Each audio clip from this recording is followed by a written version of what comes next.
Hello, hola, ¿cómo está? How is everybody? Yes, I'm lighting a second match. Welcome. This is the second part of what does this eclipse season have, and like what do your guides want you to be aware of? Because the energies are the energies, right? And then each sign, first of all, I'm connecting with your guides. If your guides bring you to this message, there's a reason. If you feel drawn to watch this, there's probably a reason. I'm going to focus on you and where you have power to move things. I don't focus as much on what other people are thinking or saying or doing. I might focus on somebody in your field, like an exchange that you've been having, the nature of the energy around, a relationship that's affecting you, where you have power, where you have the change. Because we don't believe in figuring out what somebody else wants to do or doesn't want to do and then manipulating that. We're all about like, where can you put the energy into being your best self? And, shit gets hard. And so I'm here to support with the metaphysical, the astrological, and the trauma-informed Venn diagram of me. So today we're going to look into that second part of the eclipse for Libra through Pisces, and also houses 7 through 12. So if you have any placements in the 7th, 8th, 9th, 10th, 11th, 12th house, also for you. So I'm going to pull 3 cards. One card is going to be about like, what do your guides want you to know? Where can you affect, the most change? And then we are going to pull like a relationship card, where that can be romantic, situationship, or it could be a friend or a family. It's whatever relationship is really affecting you the most right now. And trust me, your guides will kiki with my guides. So it doesn't matter if one person's reading is romantic and yours is not. You'll hear and extract what you need from it. And then the last card is going to be like, is there any advice for how you may handle the things that may come during this eclipse? And I am specifically, even though we're heading into an eclipse season, I will probably do another live next Sunday concerning other evening or early in the 18th, depending on where you live. If you live on the other side of the pond, the other hemisphere, it's probably happening on the 18th. What Pisces, Virgo eclipse season is going to look like when the nodes shift, right? Later this year.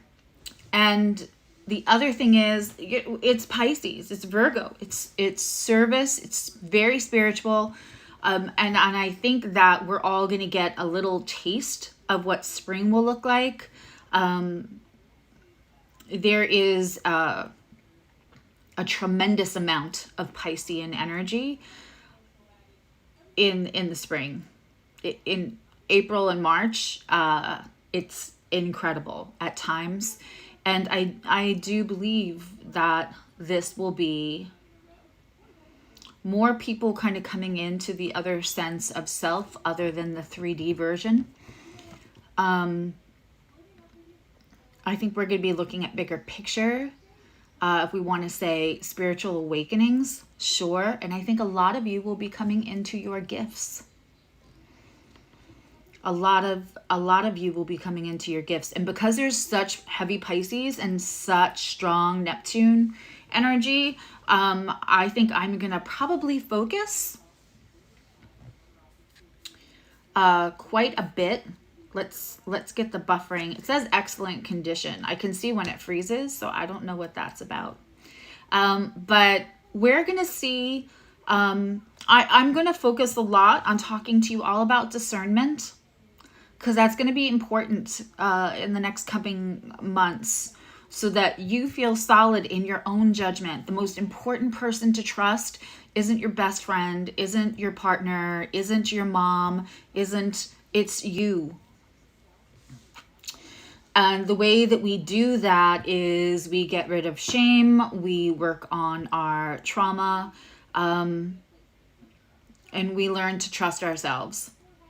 So that's my mission. That's the way that I would most like to support everybody from now into the spring. So when spring comes and there's just so much energy, and with the great big awakenings will come the charlatans, will come the scammers, will come spiritual psychosis, people who are telling you things that are not true and making you feel fearful.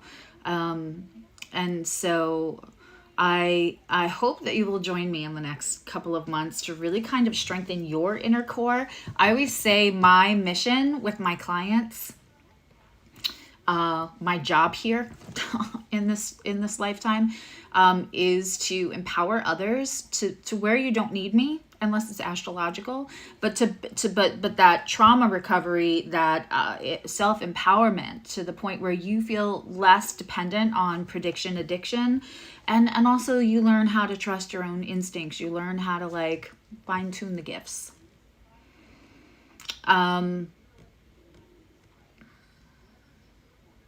So we're going to look at this window into what eclipse season will look like in Virgo and Pisces later, but we're gonna have that window in September, in mid-September. It's next week. It's a week from today, actually, I believe. Yeah, so it's going to be interesting. We also, with that it's 25 degrees Pisces, we have Saturn kind of co-present at 16 degrees, so it's a very loose conjunction, but it's there. And we have, I can see I'm buffering again. I have the beach ball of death. What I like to call the circly thing. Okay.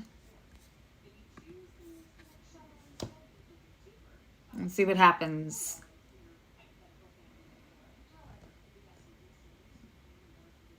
Does that happen? Okay, did that help?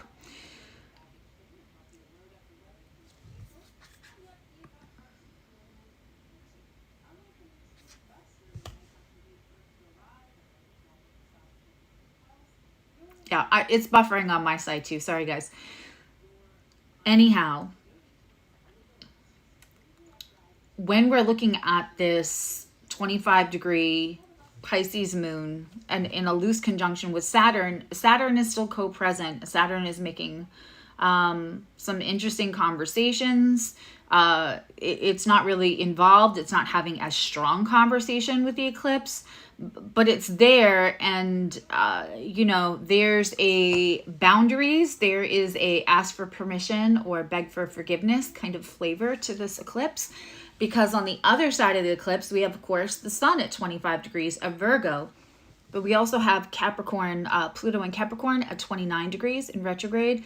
And we have Uranus. We have Uranus in Taurus. So the sun in Virgo, Pluto in Capricorn, and Uranus in Taurus are all making a grand trine. So do you want to lean into the power, that personal power that Pluto gives? Do we want to ride that wave? Or do we, Uranus comes in like the tower when we're too nice to move something out of our way? Or we're fearful. And listen, there's no shame. There's no judgment on the fear of the sticking the hand in my... I can procrastinate. We all do that. I don't want to look. When the email gets overwhelming, or when the house gets overwhelming, or it can be as small as avoiding a simple conversation because you maybe know that person's going to overreact to something that could be simple. But sometimes we all have a little bit of avoidance. And when we've got so much in Pisces, right, where we can talk ourselves into something being a little bigger than it is, We have Virgo that really just wants to get it right or not do it at all. And then we have Pluto that says there's a right way to do this. Harness the power, do it that way. And then Taurus and Uranus and Taurus, and I said it the other day, but Uranus and Taurus is such an antithesis of each other's energies, right? Uranus comes and, you know, wop, wop, wop, fuck it up, so that things align better when we haven't proactively brought on the stronger changes, brought on the thing that we're like, this is going to be inconvenient while it's happening. Because that's the truth of it, right? So Uranus will come in and move. It's the great organizer. It actually organizes all the other planets. It's magical. But we see it as disruption, surprise. Because it is, you can let Uranus, you know, let it happen to you. Or you can kind of lean into the Pluto and figure out where you have the power, not to overpower. Is in Capricorn, and then we go look at Saturn and it's in Pisces. So while Pluto in Capricorn may want to lay down the rules and lay down the power and show everybody who's boss in a rigid, strong way, you know, Saturn and Pisces can kind of react to that. Well, let's see how we can be put down a softer boundary. Let's see how we can make this power play for everyone's highest good in a way that's far more received and not rejected. We all know what it's like when somebody comes at us, when they tell us what we can and can't do, right? That rebellion, avoidance kicks in, and we don't hear anything else they're saying. We just see that there's another adult telling us as an adult who the fuck to be, what the fuck to do, right? And it's so that Saturn and Pisces allows us to hear, to bring in those boundaries in a softer way. And also, if you're not good at boundaries, it's maybe letting you dip your toe in the water so you can get used to how good boundaries feel. Boundaries don't make us less kind.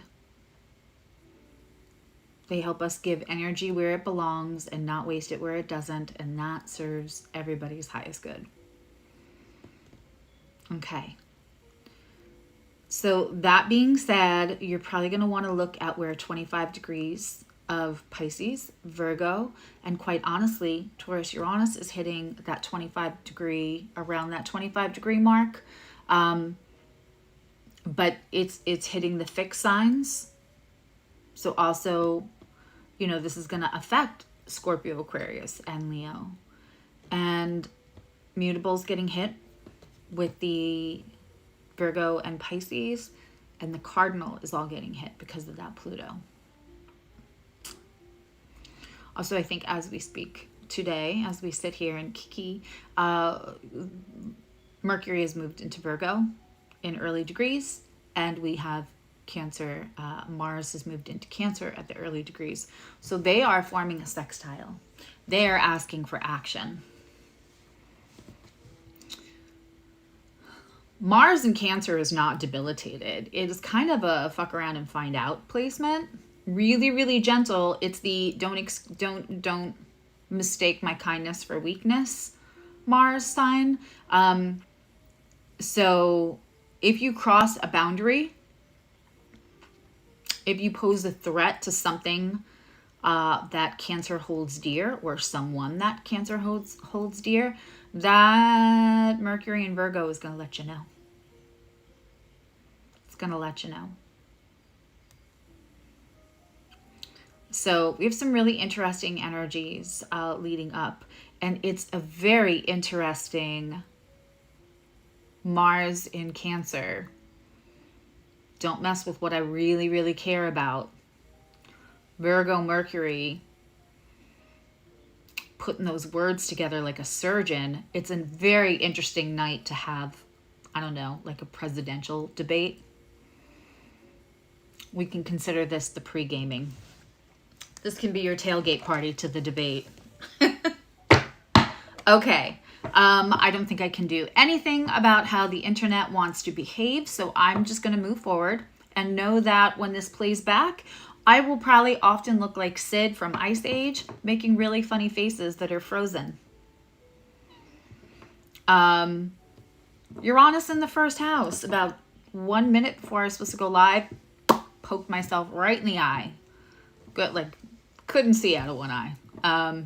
So Uranus in the first house, just be prepared to have me look like Sid from Ice Age. And if you don't know who that is, I invite you to Google it. And you're welcome. Okay, we are going to start with Libra. If you have lots of 7th house energy, if you have Libra, Sun, Moon, Rising, and also just if this resonates, then it's probably for you. If it feels like I'm almost telling on you because it feels so personal, it's probably for you, whether you have Libra energy or not. And if none of it resonates and you have tons of Libra energy, then leave it. Nothing I do is ever supposed to give somebody an overall thing that your guides want you to know. Now it's saying no data. Now it's saying poor data. It would be good if I had like ventriloquist skills, and then I could just sit here and smile at the camera so it's never a bad freeze, and kind of like, you know, like Sherry Lewis and Lamb Chop. I cannot look at when's the best time for you to move for the whole next 6 months, because we have 40 members. I keep forgetting that it has increased.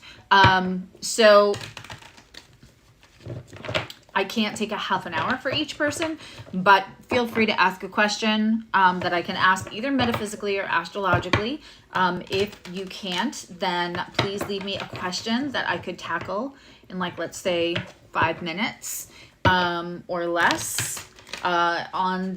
Just please only leave it on the post that is up on my page that you can see if you're members.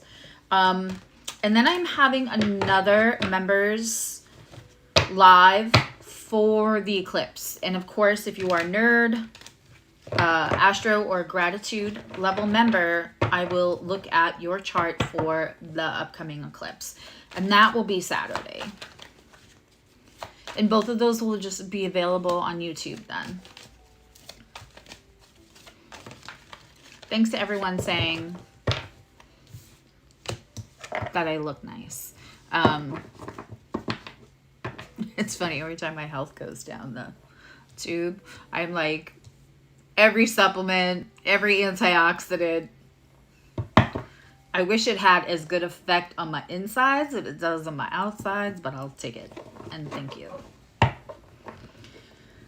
Okay, very interesting. Libra, there's King of Cups in particular. How comfortable. I also think this person might be a little guarded. So I'm wondering, Libra, if you're having bigger emotions than you're letting too much of something, you may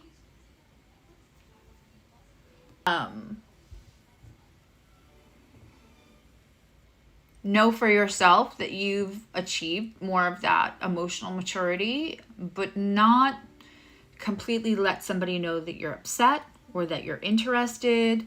The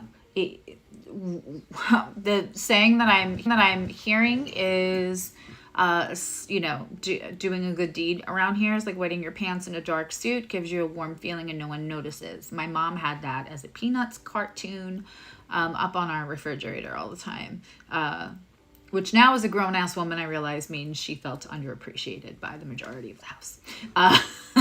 But all of her Pisces moon and her water energy didn't, you know, she would wait until she was really mad and explode, or put things like passive-aggressive cartoons on the fridge, because that's the best she know how to do. That's the best that her age, society, you know, upbringing would let her do. But this is like, I know better, but I will be like, you worked. So I feel like Libra worked really hard for this like emotional IQ, emotional maturity. You did a lot of work on yourself. And I mean, with the South Node in Libra, absolutely. Any little thing would have come up and given you a big old banner, let alone a red flag of anything you needed to look at for yourself, to work on yourself, because it's the South Node, right? Any old habits that no longer serve you would have come up for you to look at. I think that you've done the work. What I'm getting is that, and I talked about this Sunday, sometimes one of the best ways that we can see our progress is realizing that the people that we're dealing with aren't at the same place that we're at yet. They can be. They can go past you in a blink of an eye, right? It just takes one epiphany for everybody and then just want to do the work. But looking around and realizing that if you even try to approach them with your emotional maturity, it might not be well received. It might not be, it may not be, you might not be able to have that exchange. They might get defensive and not be able to hear what you're saying. So I don't know that you are having the conversation out loud. I don't know that you are. And I think that's okay. I think for right now, you knowing without having to have the feedback, you know, Libra is the evening star. It is the expressive and conceptual Venus, where Taurus is kind of like active Venus. Tangible Venus. I think that you are sitting in the understanding somewhere over here that you've done that work and that emotional maturity exists without having the mirror back, which I have to tell you, you know, Libra is the 7th house. It is the mirror. So when you are at that place as a Libra placement, as a 7th house placement, that's huge. That is like having a PhD in emotional maturity in Libra. I think with this eclipse, the mirrors that you see back at you are going to let you know, I may have to shift and move a little bit in the company I keep. And what I'm going to encourage you to do, and I know we haven't pulled the advice card yet, but this is mine advice, is don't cut off your arm just to have somebody else meet you where you're at. Don't do the Libra thing where you biggest signs of trauma or of childhood trauma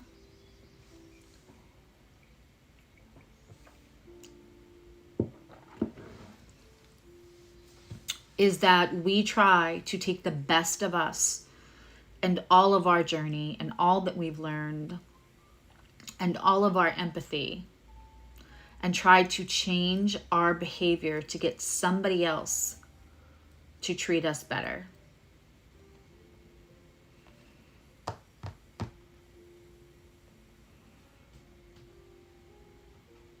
We take all of our pain and put it into Band-Aids for other people so that they will treat us better.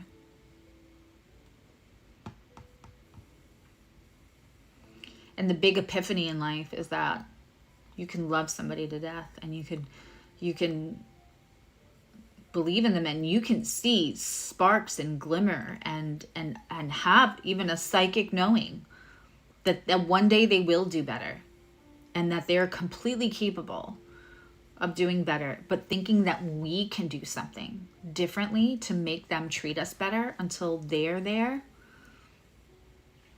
that's a real sign of early childhood trauma, and probably that nuanced, less obvious trauma where you do not feel secure in your place in the house, where you were constantly fighting for balance in a home.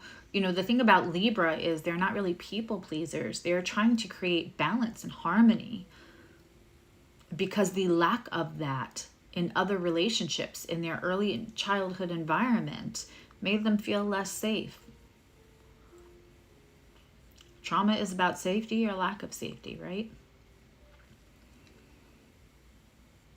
And so this is beautiful. And also, you can't make somebody else a King of Cups because you are. Let's see what it says for relationship for Libra.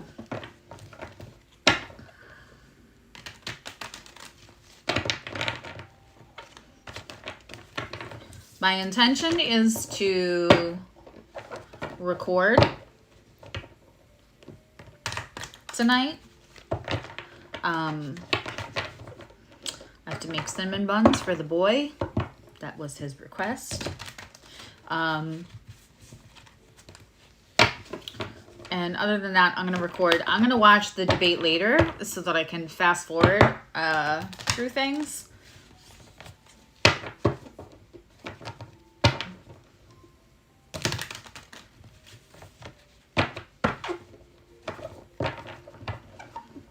I mean,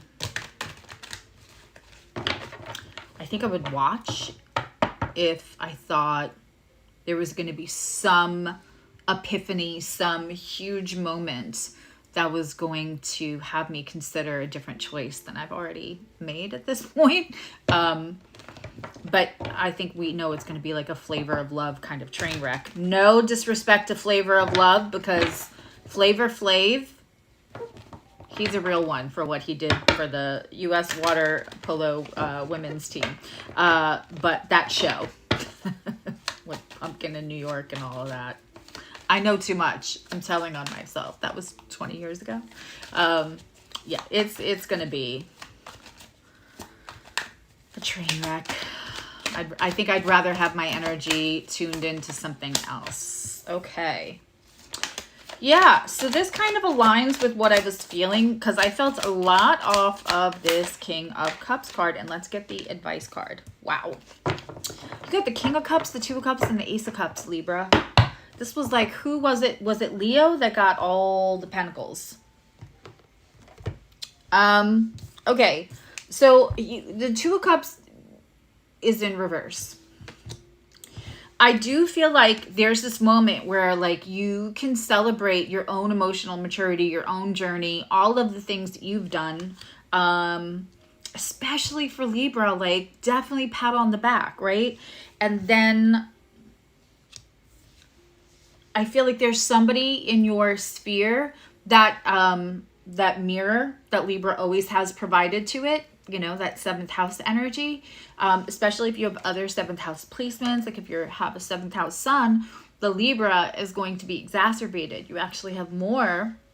So if you've got a strong Libra placement, you're a Libra rising, Libra moon, sun, Venus, one of those, but they're in a different house than 7th, and then you have like 2 other strong personal placements in the 7th house, that's a lot more Libra energy than you may be aware.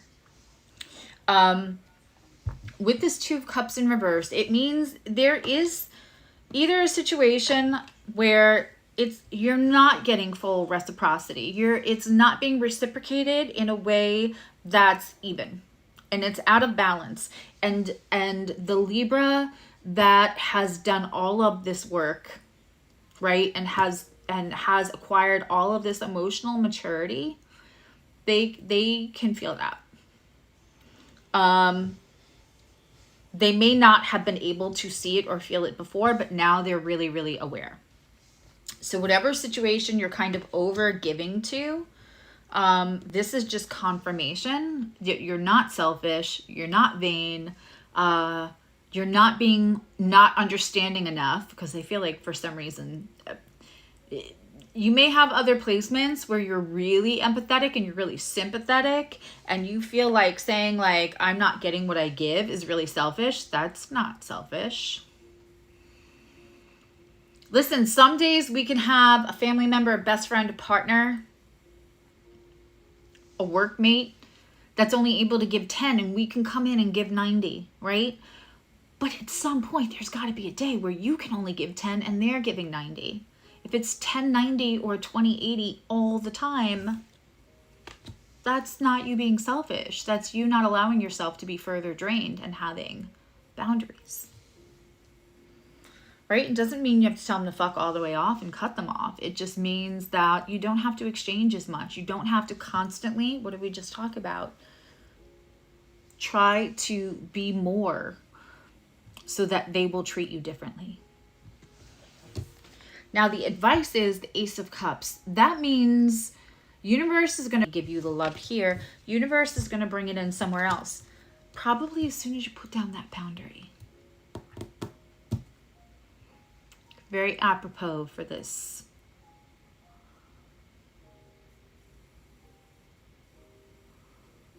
Retrograde. I mean, Mars is squaring my Uranus. And Virgo is in conjunct my Uranus, but it could be personal. The weather is lovely. I don't, everything's good with my internet otherwise, so I can't, all I can do is apologize. Sorry, guys. I feel like this Libra reading was a big one, and maybe that's because, and so was Aries, maybe because we're still in that nodal axis, even though we're getting a sneak peek into the Pisces and Virgo.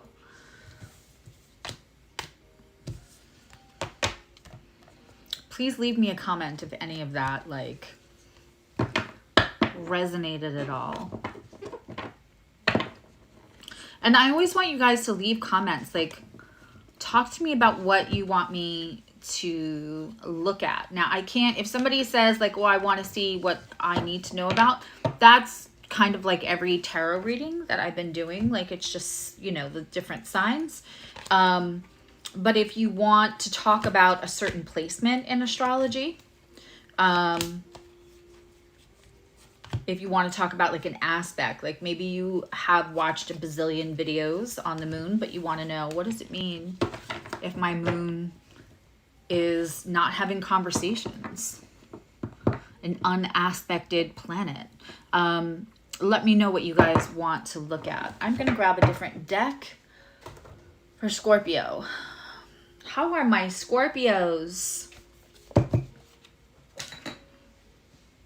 Having a conversation with a really dear friend the other day, and talking about probably the most, from my childhood, the most abusive, toxic relationship that was a source of a lot of serious trauma in my life, was a Scorpio. And I love Scorpios.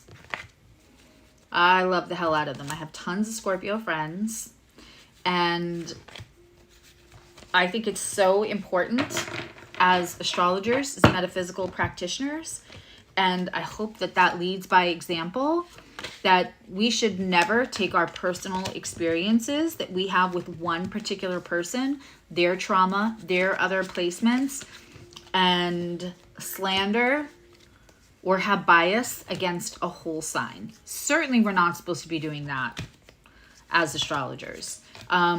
But just as people, don't buy into that when you see that on the internet, whether it looks like it's academic and educational, or whether it just looks like it's a funny TikTok.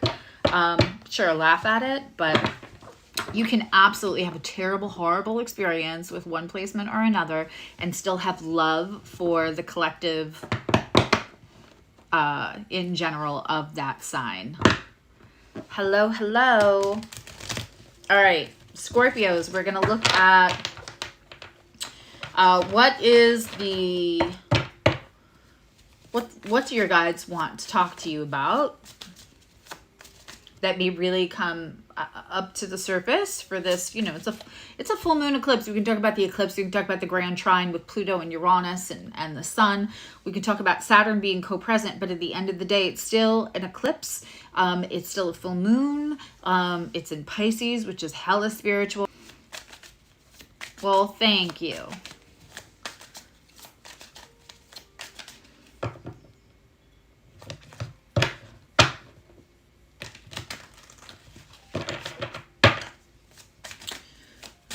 Let's, using the pulp.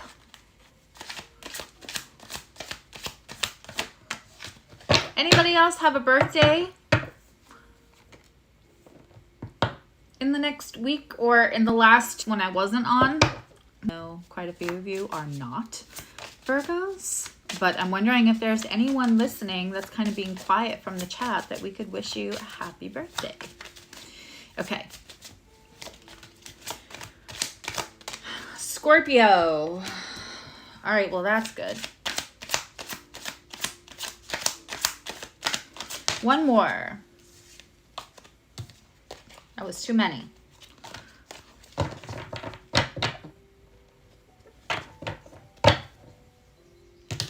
Try not to do that thing where I do this when I shuffle. God, it's awful when I watch it back. And I know most readers do it. You're learning cards, if you're shuffling, trust that if a card shows up a couple times and you feel like you want to pull it, but it's not fully coming out, this Hierophant came out in a big dump and it kept showing itself in the shuffle, and then it eventually flew out.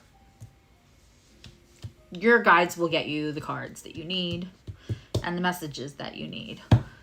The music playing in the background is actually fall sounds like music. It's all pumpkin. I have it on for the cats in the other room so they don't bother us. They love like jazz. Maybe it's an Aristocat thing. I don't know. But they love when I put on the jazz for them. They go to sleep. They leave me alone. So it's got like falling leaves and pumpkins and everything. It's kind of cute. But that's what's on in the back.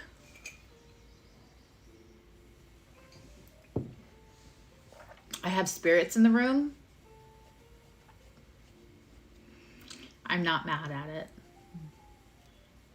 Okay. All right, let's get into Scorpio because it really is a reading to get into. Now, I know if I had to give this card to any other sign, they would be like, ah, but not Scorpio, because you already know. We have the Three of Swords. Now, Three of Swords is one, triangulation. Two, this feels very much like something that you know that you might be getting confirmation of. Like you already know. And I don't even know that it comes as that much of a shock, Scorpio. But what I do think is that you wanted to give this person the benefit of the doubt, because giving them the benefit of doubt gives yourself the benefit of the doubt that you didn't pick wrong. You don't want to be wrong about them because of what it says about how you feel or perceive that it could possibly interpret about your healing, your journey, your recovery from things. When that's more social construct than truth. I'm probably going to say this once every single time that I have a video out, whether it's live or recorded. I want to remind my collective that you cannot be angry, upset, feel foolish when somebody is really good at convincing you they were somebody different than they actually were. You cannot think, my intuition does not work. You cannot think that at all. Because people who mask, whether that's a narcissist and they know what they're doing, or whether it's just somebody who has undealt with trauma, I mask about, I hate not feeling well. I hate feeling like I might be a stress to somebody else. I hate feeling like too much. I hate feeling like I can't do more for somebody than they can do for me. I need to feel all the time like I have value, because I didn't feel that in my home structure when I was younger. I was told a lot that I was a lot, right? That I wasn't easy. I had a big personality, and you know, my mom and I worked things out, but when I was younger, we were oil and water, and she let me know on a daily basis. So I do this thing where I still don't realize sometimes that I mask, because I'm so used to masking that I've acclimated to it so much that it's undetectable to me about when I don't feel good. And what that does is that allows, I keep going until I really crash. And we all know what happens then. You don't see me for like 6 weeks. So that was one of my big lessons while I was away, is that I did it again. I can't believe I did it again. Right? That's a not feeling safe to feel of service, to feel of value, to feel like enough. So we all mask. So I don't want to shame the person that masks, but I will tell you that it is survival. We probably all have little things that we do that would be considered masking, and it probably all was survival in our family dynamic.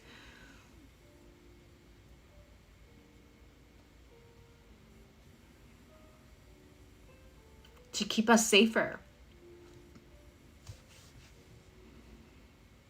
To acquire the love that we might have seen siblings get, that seemed effortless for our parents to give siblings, and we just could not get that approval. We could not get that love, right? Which was really a product of our parents' unresolved trauma. But we all, right? We all learn how to survive from some sort of masking. And then some people are really high masking. Some people are narcissists. And if you're dealing with a narcissist, I promise you, they are Olympic status masking, right? I also have Venus and Leo. I relate to that comment very, very much.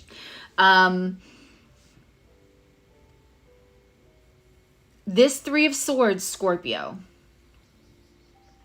is about something you already knew.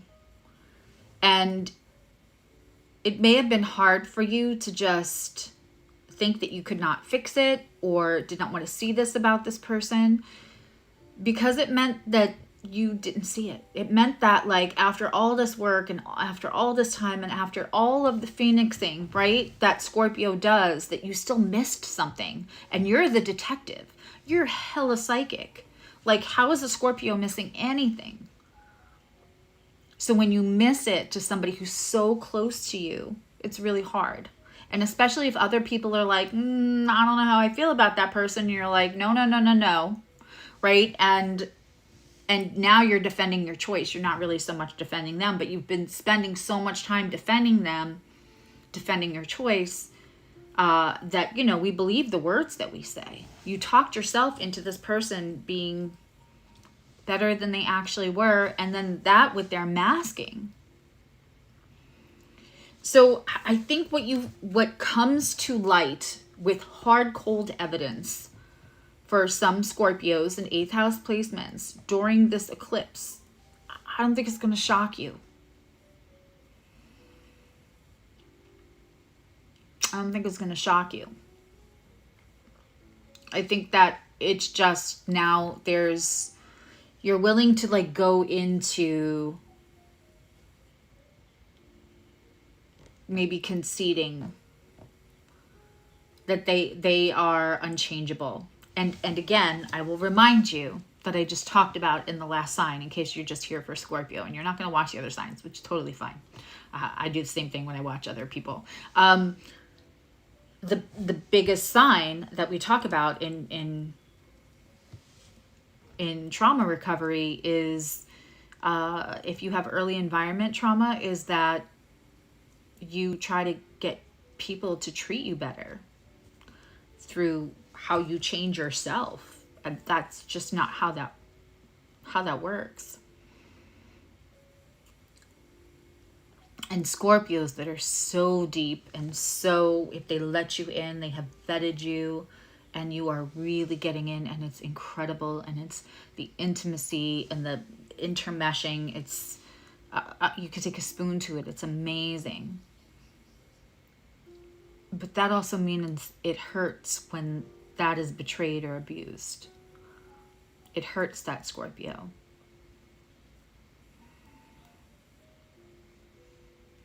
Because they didn't just let you in a little bit. They let you in all the way, or else they didn't let you in.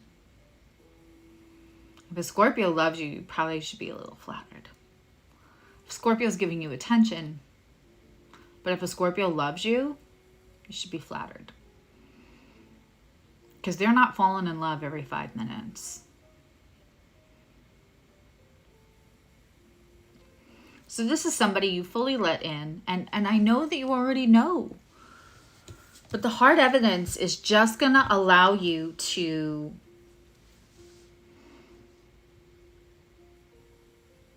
give it a funeral. Only in the way, a New Orleans funeral, only in the way that Scorpio can.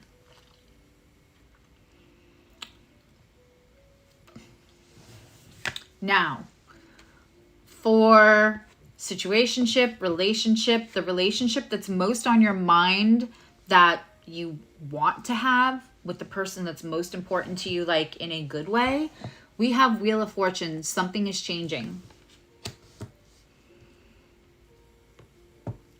Something is da-da-doo-doo. I think that's from Wicked.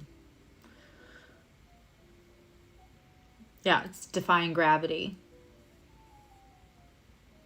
I'm not singing that. There's like 3 people in the world who should attempt singing that song. One of them is Chris Colfer.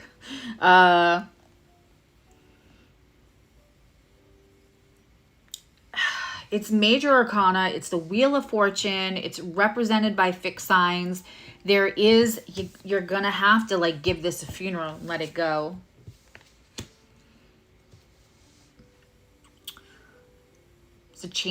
There's a change of fortune. And it doesn't have to be romantic, this other relationship. It could be a best friend. You know, and if you were dealing with somebody toxic who was like Olympic gold medalist masker, they probably, right? Scorpio's good at being like just them and their person. They don't need a lot of people. They just need the right people, and they want to be all, right? So it is possible that the toxic person somehow worked you into a lifestyle where you maybe had to shut out good friends or other people, voices of reason, people that would have your back, because then there's no one to say, hey, maybe that person's toxic, which is what narcissists and toxic people do. I feel like some of you really got hard involved with a narcissist. It keeps coming up. And they are, you cannot be mad when you're fooled by a narcissist. I mean, whoo. Actually, if you want to have your eyes opened, there are a couple of accounts on TikTok where they are openly talking about things that they would do as a clinically diagnosed, like, severe narcissist. Because they're literally just trying to say, like, look, this is what I am, but at least I can tell people, like, some of the signs. Like, this is stuff that I've participated in. And I'm in therapy, but, you know, I'm just sharing. So there are people, and it's really eye-opening and educational. Because we would never, if you're not a narcissist, you would never, right? But the other thing, the advice, is there's your sister sign, Taurus, the Hierophant.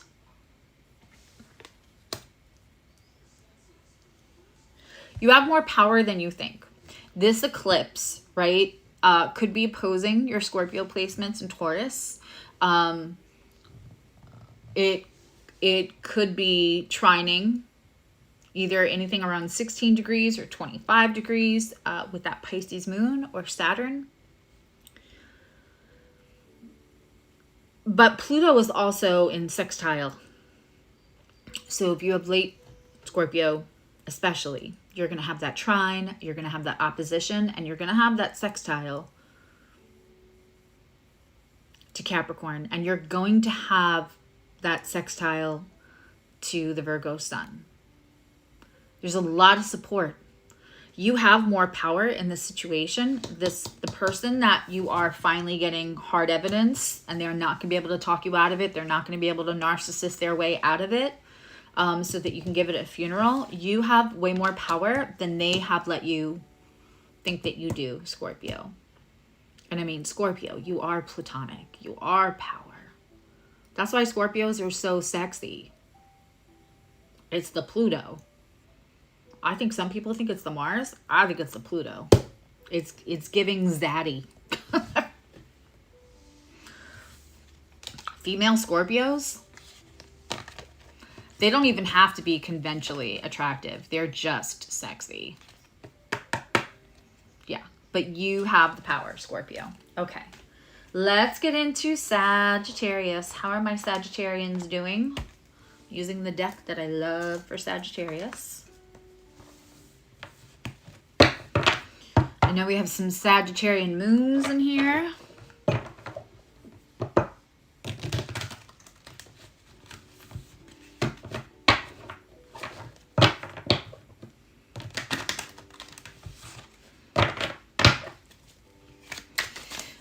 Universe, spirits, and guides. I would like to apply my We Are Root cleanse to all of the internet and my computer and this live stream. Speed up that healing by 10,000 years and apply my divine grounding straps to the healing of the internet and the computer.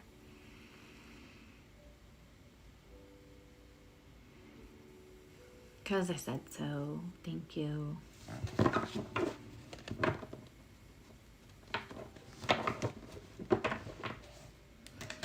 See if that works.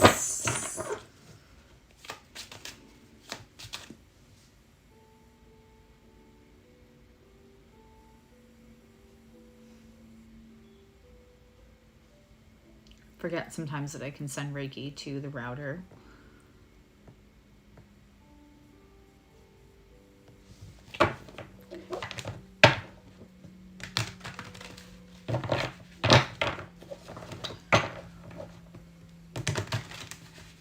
Sagittarius. Want another sip. I love this time of year. I make this like compound with my protein powder and a bunch of fresh ground spices and real pumpkin, and I add that to my coffee to make it like a shaken pumpkin. But you know, pumpkin has fiber, so then like I have protein, I have fiber.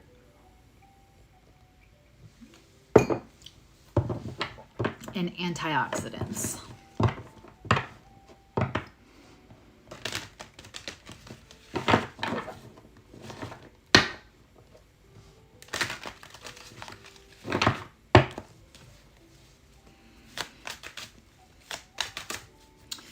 Sagittarius.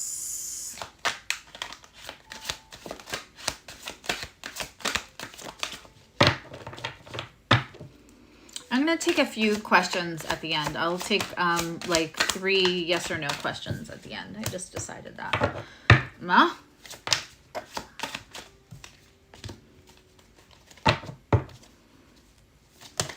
This is very interesting.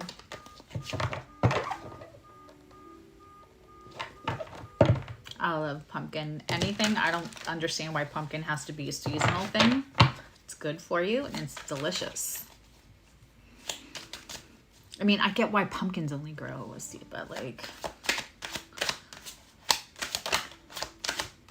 this morning I made Emily a homemade chai latte with like the peppercorns and the star anise and the cinnamon and the black tea. And then I mixed it with a little bit of this. And then I made her a brown sugar cinnamon marshmallow syrup.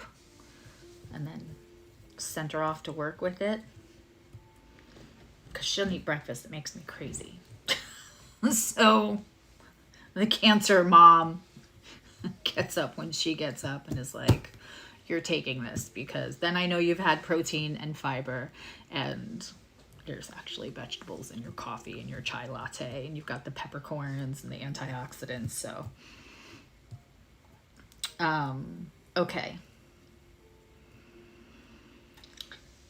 Sagittarius. What a lovely card. You have the Queen of Pentacles, right? So with this Queen of Pentacles, that means you are the abundance, you are the moment. We can see like the rooting here. It's almost like tree roots.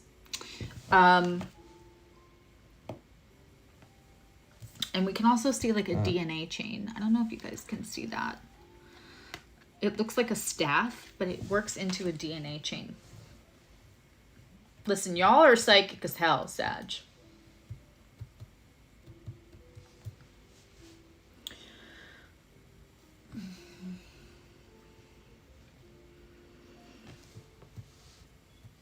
For this eclipse,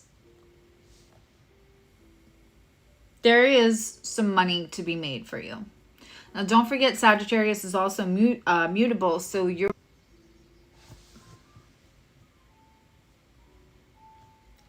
And, you know, you've also been having trines with the Aries North Node for well over a year now.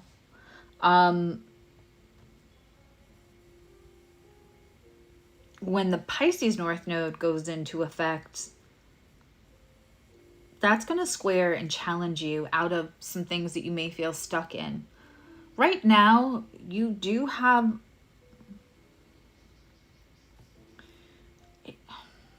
It feels like you're supposed to know that you're the abundance, that you're the source. If things feel a little shaky financially, because it feels like there's power in other people to decide how much you can make, or like if you don't have them, you don't have the financial abundance. I feel like this is you're gonna understand around the time of this eclipse next week. Again, this is about you having more power than you think. Now, if you have late Sagittarius degrees, then, you know, that Capricorn Pluto is in conjunct, and that's really when things can happen in transit. I don't give an in conjunct, you know, it's having a small conversation if I'm,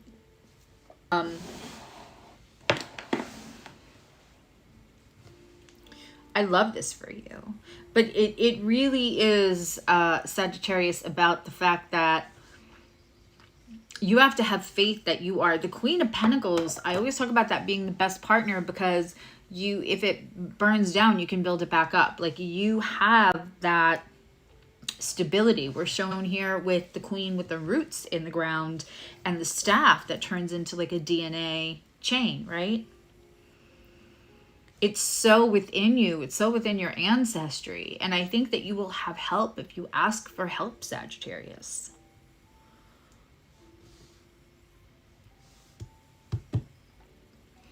Let me know if you guys are missing out on whole sentences.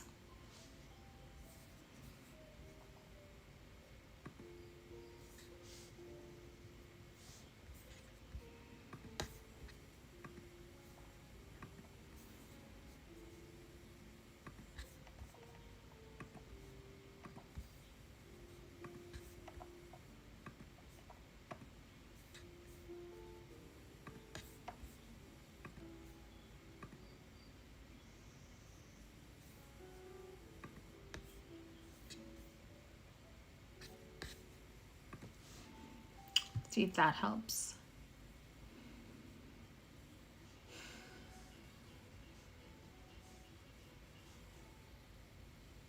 Are you guys missing whole sentences? Okay, I'm going to repeat what I just said about Sagittarius.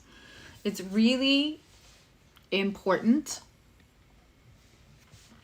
that you understand here that if it burns down, you can build it back up, and that your ancestry, like the DNA chain, is there for a reason. So your ancestors, your guides can help if you just ask. But for sure, there's something here about not feeling as reliant on, you know, Sagittarius, you all do faith and belief so well. You're experts in faith and belief. Sometimes having that faith and belief in yourself is a little bit more challenging. And that's what this is absolutely about. This Queen of Pentacles. Oh, it looks like I have an update too. That might be part of the problem. We'll do that afterwards before I record. Now, for relationship or situationship, you have the Eight of Swords. This is my card for anxiety, like feeling trapped. You might be dealing with somebody who's dealing with a lot of anxiety, or you may be feeling anxiety around something that you don't think that you have anxiety. I kind of think all the mutable signs, all signs can be prone to anxiety, but if you have heavy mutable energy, you might find yourself anxious. And again, lots of people experience anxiety. It's so common nowadays. But if you have a lot of mutable energy, Pisces, Gemini, Virgo, or Sagittarius, you might feel like you get anxiety for things that then you shame yourself about, that your friends are like, why would you even be nervous about that, right? Like little things. But Sagittarius is so big and so bold. Sometimes when Sagittarius has anxiety over something, it doesn't clock for them. So there could be anxiety in a relationship that's making you have maybe a little bit of an avoidance to, and again, this could be a friendship, family, workmate, doesn't have to be romantic. Or the person that you're interested in is just like not showing up the way that you would like them to. And so then it's because they're having anxiety. But this is a big... And when I get this card specifically, because it's the little person trapped in the big person, it's like the Russian dolls. I have Russian nesting Star Wars dolls because I'm that big of a nerd. It was one of my favorite gifts. And so, you know, and we have all these crows, these intrusive thoughts.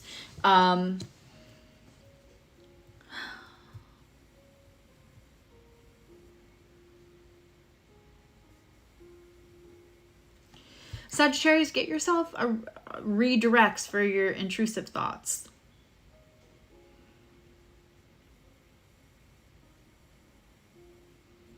It could be as simple as you're feeling the intrusive thought, you're feeling the anxiety, doing the 5-5-7 breath to get that your nervous system back into parasympathetic.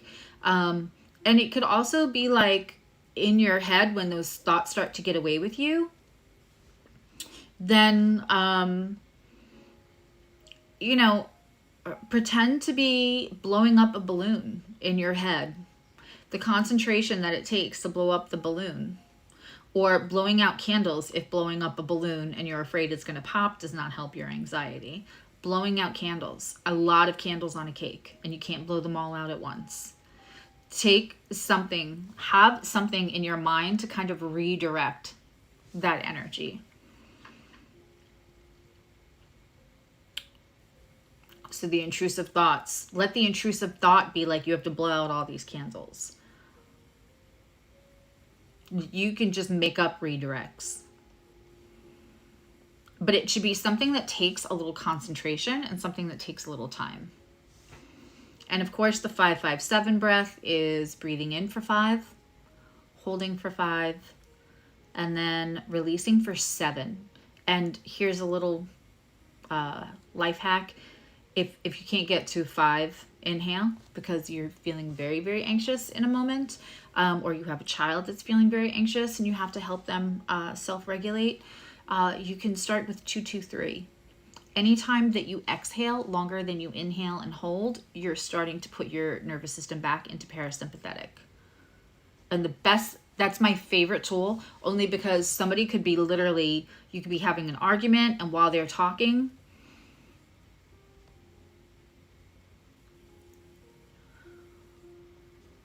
I just did it. You can nod and smile at somebody and do your 5-5-7 breath. It's not the other kind of breathing where it's like, it's no one will ever know. 5-5-7 breath. I have a little mini video on it. It's just one of my favorite hacks.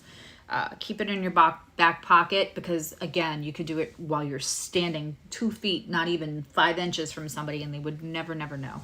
Okay. This last card is the King of Swords upside down. This is a very, very interesting card to get as the advice. Hello from Vancouver. So when we have the King of Swords and he's in reverse, for me, the King of Swords in reverse is giving it to you straight, and they are not sparing your feelings. You know, Sagittarius are very sweet. They prefer to be fun. They're very Jupiterian. They're there for a good time. If you get them into King of Swords in reverse, I don't want to know what you did to piss them off, quite frankly. And have mercy on your soul, because when that Sagittarius is still a fire sign, and it's Jupiter. So when you get that reaction, it's going to be big. Good luck with that. Not you, Sagittarius, whoever just pissed you off. I know if this King of Swords is coming out in reverse, not as a warning, not as what the other person's going to do, not as what you might be doing in your energy that you don't realize, but as advice, it means go ahead. Because go on with your bad self, Sagittarius, and let them know.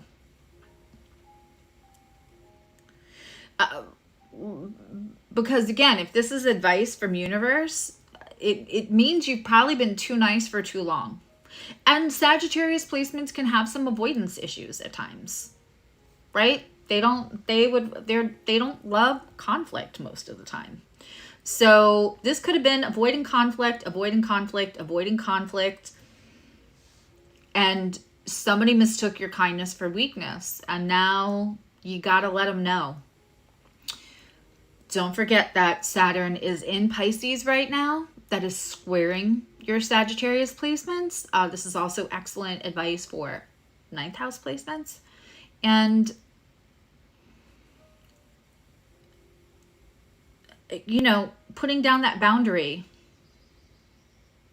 Because you know who's going to drain you? And you're probably walking around psychic as hell, with your clairvoyance and your clairaudience, and feeling and seeing and hearing everything anyway. So having more energy that drains you, it's not good for you, Sagittarius, because what that does is takes away the energy that you need to go ahead and be this, so you don't feel dependent on anybody else.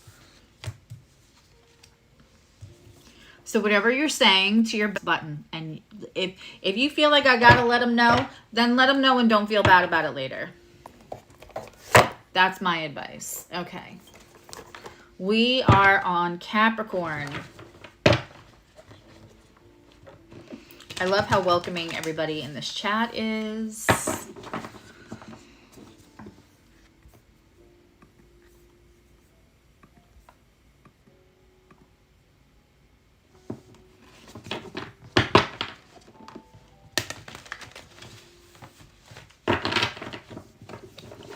You guys could have a, if you partake, you guys could have a drinking game where every time I freeze and look like Sid from Ice Age, you take a drink. No driving, of course. You could also take a bite of a cookie. Or have like a sleeve of Oreos, and every time I freeze and look like Sid from Ice Age, eat an Oreo. That would be the far more dangerous game for me. Okay, Capricorn, let's look into this energy for you for this eclipse.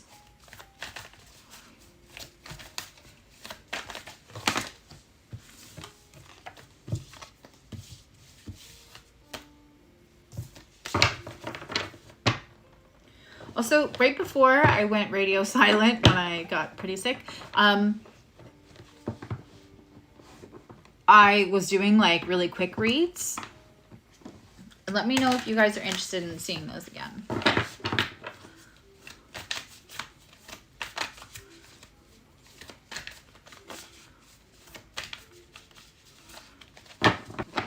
You need to go take a nap like a good little pipe. Yeah, it's nap time for you. Lately, and they help a lot. Okay. Pentacles.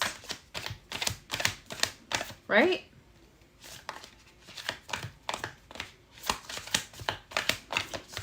I love this deck, but I will never for the life of me know why they didn't make spokes pentacles and scoops cups, but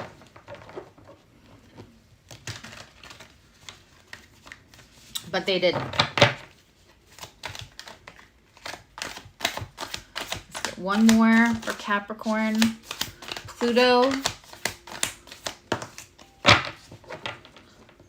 will leave Capricorn for the very last time for all of our lifetimes. Will not be back for 220 something years after November 18th. So we're having a last hurrah. Okay. We have the Three Pentacles in reverse.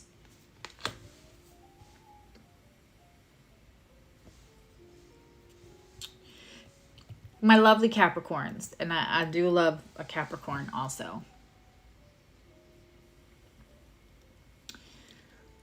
The Three Pentacles in reverse, it's probably,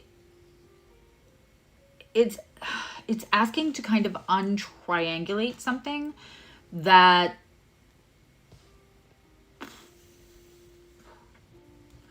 you may be in a group of friends or in a group at work or talking about doing something together as a group.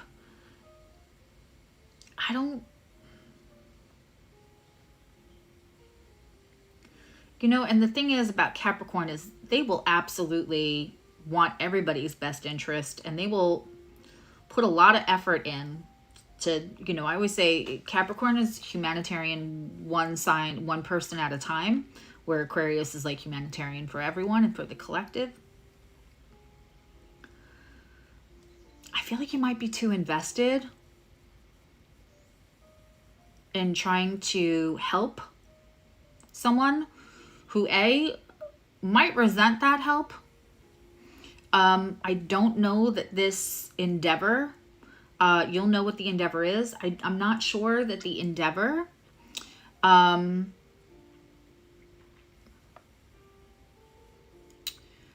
not sure that the endeavor will really benefit you. It's going to feel like it's benefiting you because it's going to satiate that button on Capricorn to want to help other people or make them better than how you found them. But I feel like this person's going to turn around and be resentful. It's only one of the group. I don't know if you're saying yes to a project or yes to a small business or yes to getting somebody with an Airbnb, like, hey, let's do this Airbnb together, and everybody's got their role.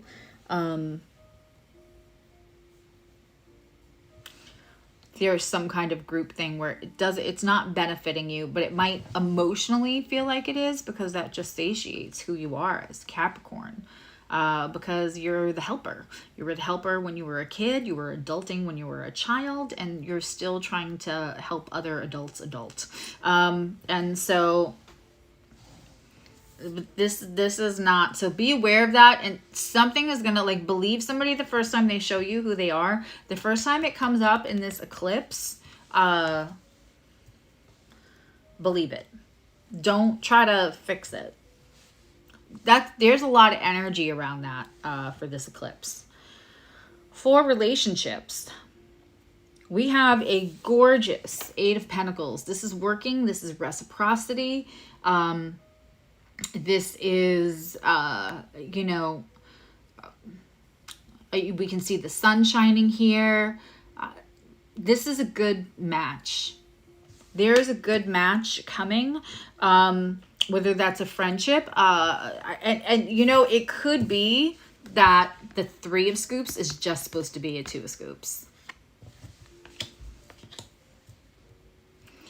So this may not be romantic. This may be whoever you're doing that other project with. And I feel like you already know who the person is that you're going to move. It feels like there might be some like hurt feelings, or like one person feels left out or whatever, but it's not going to work out anyway.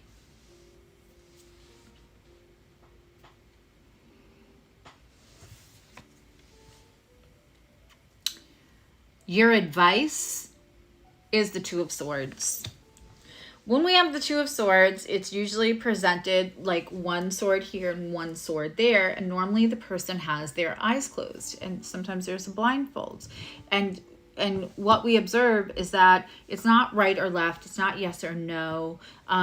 It's normally that third eye that we're supposed to be using to really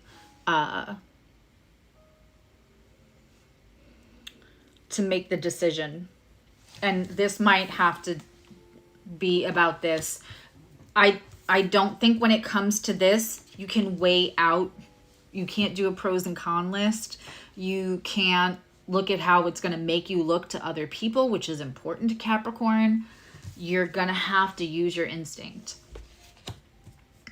You know, you can take anything.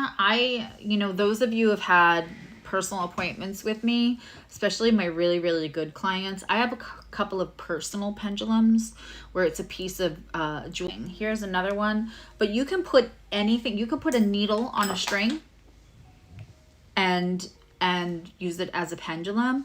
But whatever this decision is, I rest my elbow on a table. I tend to either wrap. People will tell you there's only one right way to do. I don't. However you connect. Let me bring this down a little bit. Let me use a different one since I'm wearing a black shirt. I'm resting my arm, and I'm going to wait for that to stop, and I might just say, can you please be steady until I ask a question? And then I can ask, is this a good way to show the collective how to use pendulum to get their yes or no answers? And I'm going to wait for it to move. And you can see my hand's not moving. My finger is not moving. Nothing's moving. Is this a good way to show the collective? Is 75% of the collective, now if it's not moving, I have to rephrase the question. Is 75% of the collective going to be able to benefit from this little mini lesson on how to use a pendulum? And now we're getting the circle. Now it's moving, right? So for 25% of people, this may not be helpful. This demonstration may not be helpful. But you can see, like, I did not move my arm.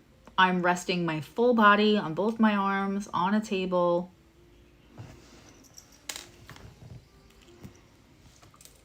Put a needle on a string, put a ring on a necklace chain, whatever. It's more important that you just connect, that you take a minute and you meditate and you ask your guides to come forward and help you. And also know which way. For me, around is yes and back and forth is no. But I've been using a pendulum for years. My mom used to use needle and thread over people's hands to see whether they were going to have boys or girls. And that always worked. She was never ever wrong. So like I grew up with the idea of pendulum, but just recently, my pendulum did something I've never seen it do before. Instead of going back and forth, it swung so high, started in a circle and then started swinging so high. And I was like, is this, then I had to use my pendulum. Like, is this a new thing? And it was like a big time. Like, oh my God, yes. So, you have to get to know your guides and maybe your back and forth. I know when Nicole does pendulum, her back and forth is maybe and not no. Everybody is different.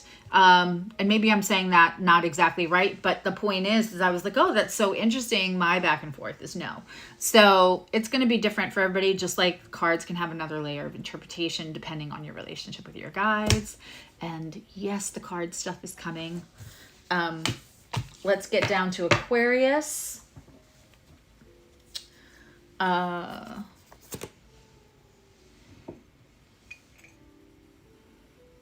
Yeah. Calibrating the pendulum. I often ask, like, is my middle name Murgatroyd?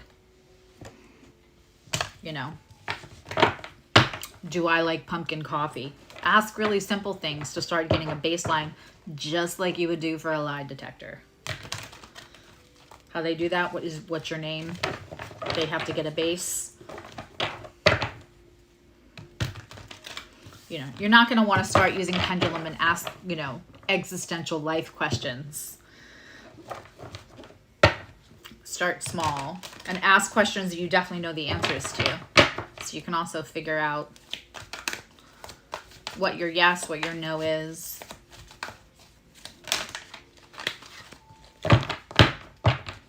There's a way even to do with a notebook and a pendulum to like figure out your guides' names if you don't know.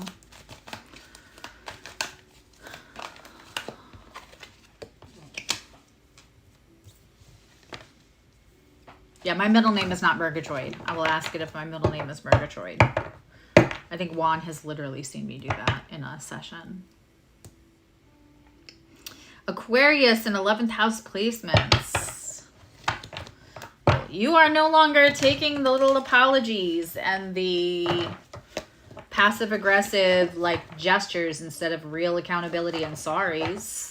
I'll tell you that. I don't know what's going to happen over this eclipse, but what it won't be is you like, because, you know, I always say Aquarius isn't detached. They're just not about the drama. They just don't. So if you have somebody who like needs a lot of reassurance or maybe is a little dramatic and then wants the like, oh my God reaction, you're probably not going to get that from an Aquarius. Depending on some of their placements, you could, maybe. But in general, they're not for drama's sake. Excitement, yes. Like manufactured drama, not so much. So we have the Page of Cups in reverse, which means you are just no longer taking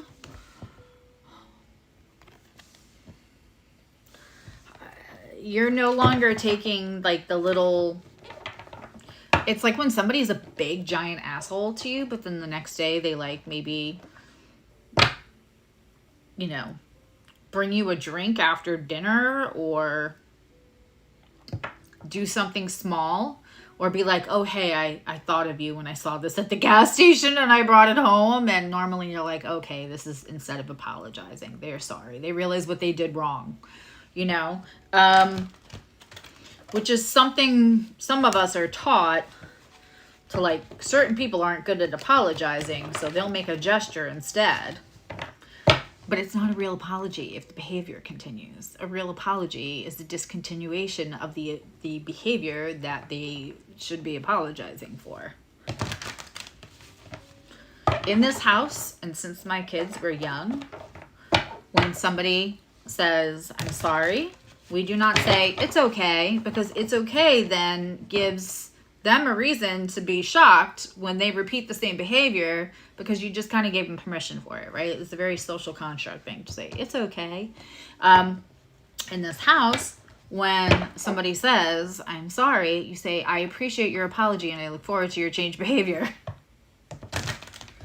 Because I thought if I teach them that as children, then that's what they will expect of other adults, and they're less likely to just keep cyclically taking abuse or bad behavior from people who have no intention of changing it. Good for you, April. Okay. Aquarius and Scorpio, you guys are fixed and you seem to be having a similar... so we have the 8 of water. We are walking away from things that no longer serve us in a relationship. And again, I mean, this kind of seems to line up. Now, again, this doesn't have to be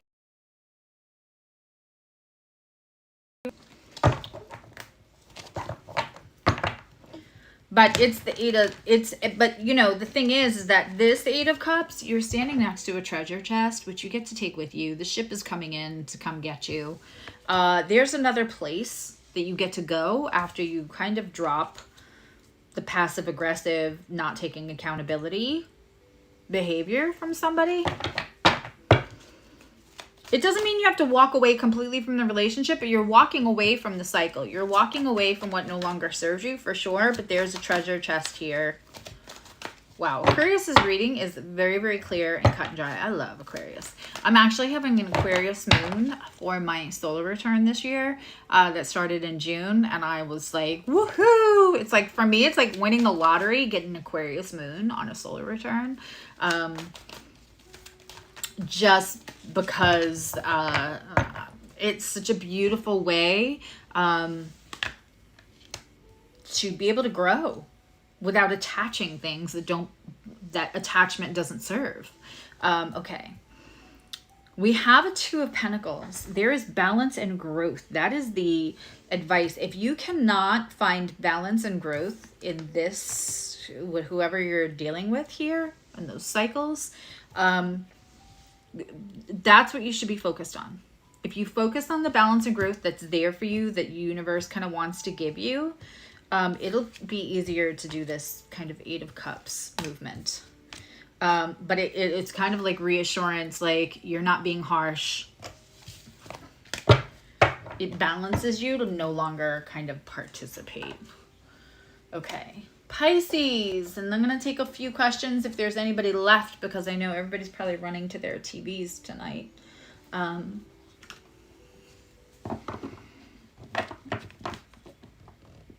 Yeah, I'm telling you, it's a great habit to get into, to no longer say it's okay. When somebody apologizes, instead of saying it's okay, you're just going to say, I appreciate your apology and I look forward to your changed behavior. And I promise you, a couple of people are going to be like, well, that was condescending. That was smug. No, I said thank you for your apology. And I gave you all the consideration and faith in you in the world to say that I am sure you're not going to repeat the same behavior that you just felt the need to apologize for. That's actually a compliment. Right? So if somebody gives you shit about saying, instead of saying it's okay. You know, there's a scene I just rewatched when I wasn't feeling good. I actually was having an issue with my eyes as well. And so I wasn't even able to do a lot of computer work. And there was a lot of like watching old things because I didn't have to pay attention to the screen. I didn't have to focus my eyes. And I rewatched Sex and the City. And there's a thing where she cheats on Aiden, like not once, 5-6 times. And then she's like all emotional saying, you have to forgive me. You have to forgive me. And I mean, watching it now, all these years later, I was thinking, yeah, no, he doesn't. You want him to. He doesn't. And the thing is, she's resentful at him for not trusting, even though he's trying to give it a second chance. Like, you know.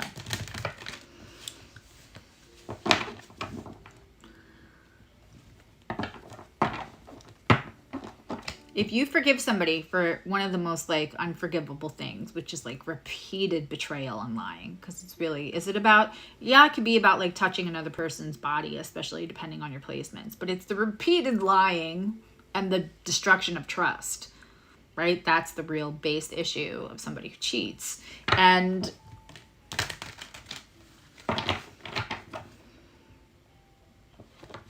if you decide to go back to that, and I learned this from doing deep therapy and reading a book called After the Affair. I wasn't even married to this person, but we were in what I thought was a very deep soulmate connection. And they had a Oprah-worthy, Jerry Springer-worthy bunch of stuff I found out, the extra phone, the whole nine, right? This is a very unhealed version of me that says, let's fix this. And one of the first things you learn when you go to do specifically is, one, if it's an addiction, there's kind of no fixing it. And two, if you decide to forgive that person, you can't then throw it at them every 5 minutes. You can't, but the other person also doesn't have to like forgive you. Like it's very interesting. And I think that when we are looking at, especially the 11th house and Aquarius placements, you can say, I understand you're human and you made a mistake and you really have no intention of doing it again. And I also understand that I need peace. I need inner peace. I need peace of mind. And I can't be looking over my shoulder and not feeling whether I'm not doing something enough to make you loyal, right? And I feel like that might be coming up in a friendship also for Aquarius placements. Just want to get that.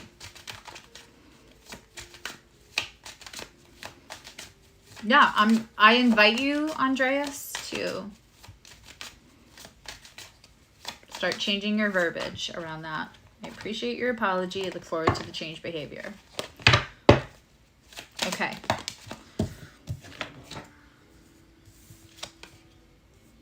Nope, that's too many. Pisces, Pisces. This eclipse is happening in your sign, 25 degrees Pisces.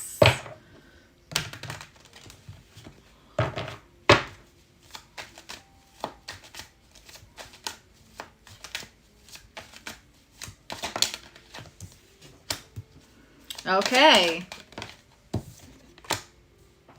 Huh.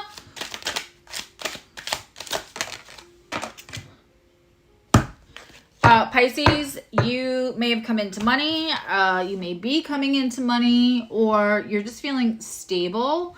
But what universe wants you to know and your guides want you to know is you are actually as stable as you think you are.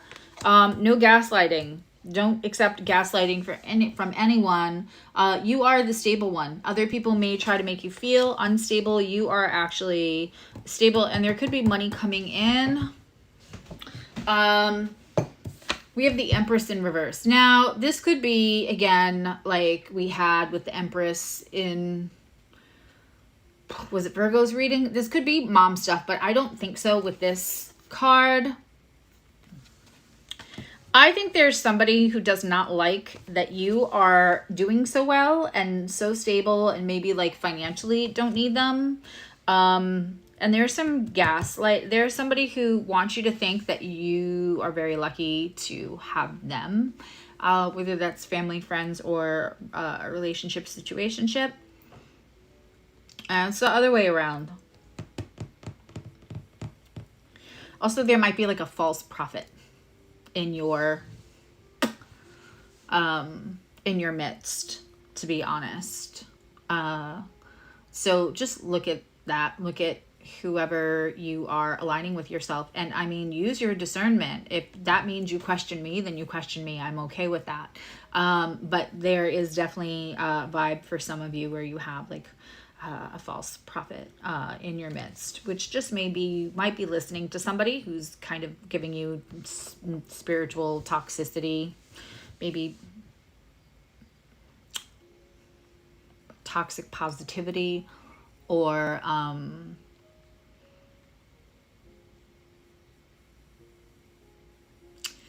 I call it Munchausen's for astrology, or Munchausen's for spirituality, where they make you think that there's something broken about you that only they can help you fix. There's something there with that, Pisces. Just listen to verbiage where it's like, only I can help you, or instead of empowerment, it feels like dependency. Okay.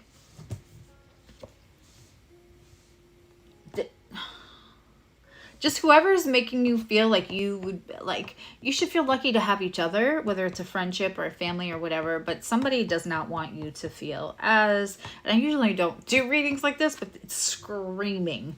But you could have money coming in. So like, good for you. We have the World in reverse. Now, if you know, I don't mind the World in reverse, and I don't mind the Wheel of Fortune in reverse, because they are wheels. They're cylindrical. fickle. They turn, they move, and you are the one who can move it. You're in the middle of a huge, huge, huge shift. Don't try to finish it quick. When we have the World card, it's major arcana. It is, you know, the last of the major arcana. Oh, thank you, Michael, for upgrading. It is the last of the major. It's closing. It's not just closing a chapter. It's closing the whole book. So when we have something like that,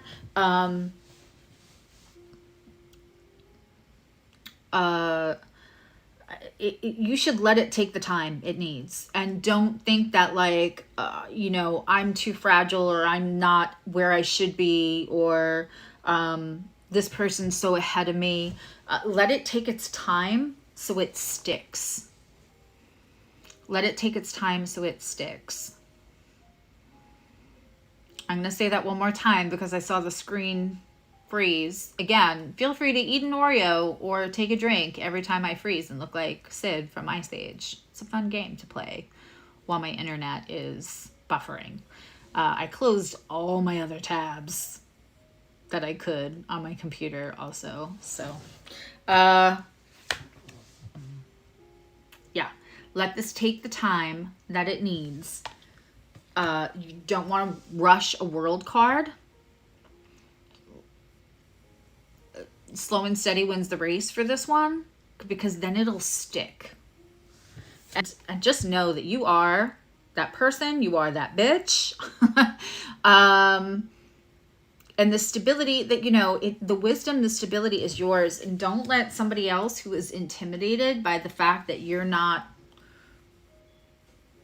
appearing as fragile to them, or you have knowing that you're not as fragile. There's less of a caste system between you, which is what I'm hearing. Don't let them try to talk you out of this. Congratulations on that. Okay. That is it for the signs. Again, members, there's a members only live tomorrow at 5:30, and that's just to like ask me a question that I can answer in like 4 or 5 minutes, and then we're going to have, don't bother asking about the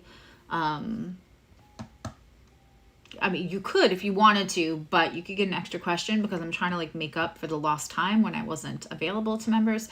So I'm also having a second live on Saturday where we're going to go over the eclipse in members charts.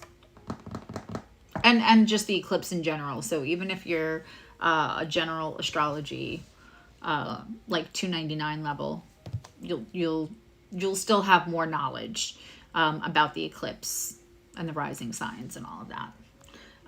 Does anybody have any quick questions? Thank you, Juan. I actually got the notification. I don't know what I would do without you. I'm still like really, really focused on manifesting enough abundance that in 2026 I can do a kind of community trip, but have it like subsidized so that it's like as free as possible. Because I think we all need to hug each other at this point. And you know, there'll be education and trauma stuff and also fun. I have it all in my head what I want to do. So now I'm just manifesting that abundance. I even have a little spot picked out. But that we could also like offset people's travel costs, and Emily would be willing to kind of be childcare. People wouldn't be able to go because they just didn't have childcare. But I appreciate this community so much, more than words will ever say. Yeah, that's what I'm saying. I want to like offset the costs. Like, I don't want anybody to like pay for the weekend. And then if we like, yeah, I mean, why not? I want to like research a time when it's like flights are cheap or something. And then we'll see how we can't like subsidize. I don't know. Well, I'm just so convinced it can happen. I've been pretty good about manifesting stuff like that. Okay, let me pull an oracle card for April. Anybody else want an oracle card? I will take 2 more. And then I actually like volunteer. I am involved, grassroots, with the election, whatever. I think getting involved in making sure that we build local legislature in a way that can support. To think that the presidential nomination fixes everything. You know, presidents need Congress and the Senate. It's all, everybody get along now. So we need to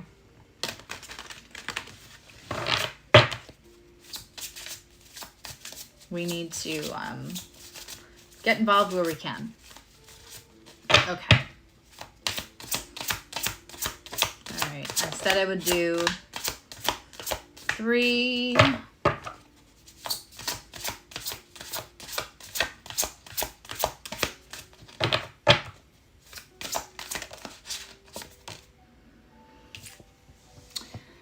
For April, we get setting boundaries. I don't think I have to explain that one, do I?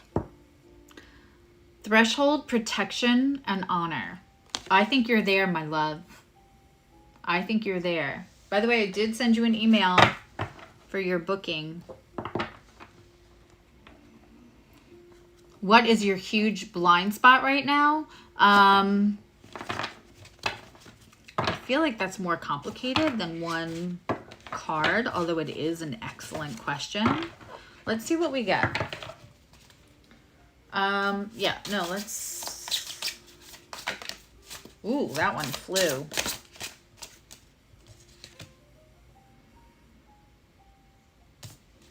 So I feel like that answers your question. All right, let me pull for Zoe because she was next.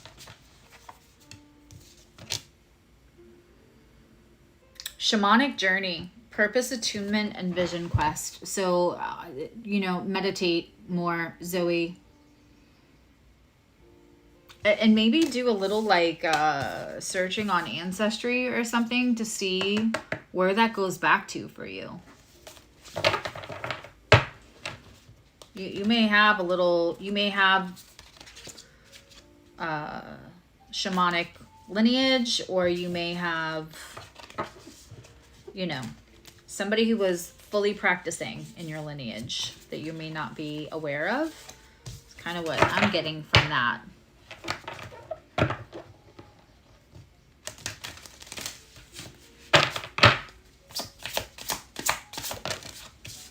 Okay, Andreas. I'm getting twin flames, soulmate, soul partner. There's only one card like this. This really isn't like a love deck. And becoming something new.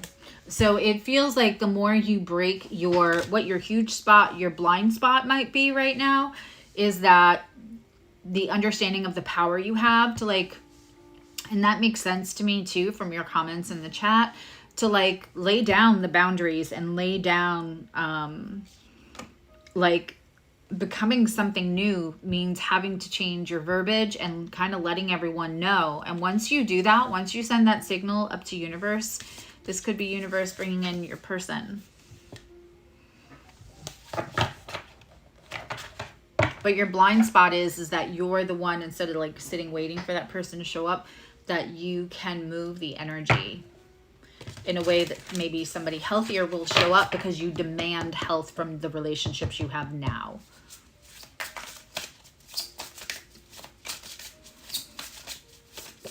Adva. I love this for you. You got duality, many meetings and a misunderstanding because you embrace duality. So I'm gonna record, but I'm also gonna run a special, I think, for eclipse season. But instead of just running it for a couple of days, I think I'm gonna run it for a couple of weeks.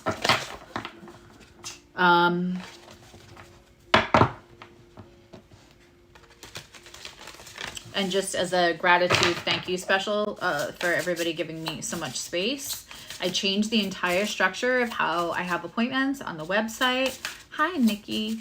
But I'm gonna do like a big sale. A big thank you.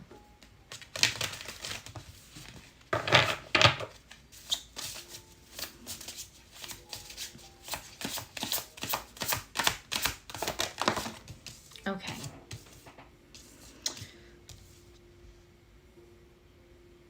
Jupiter Jazz, you got 2 cards flew out.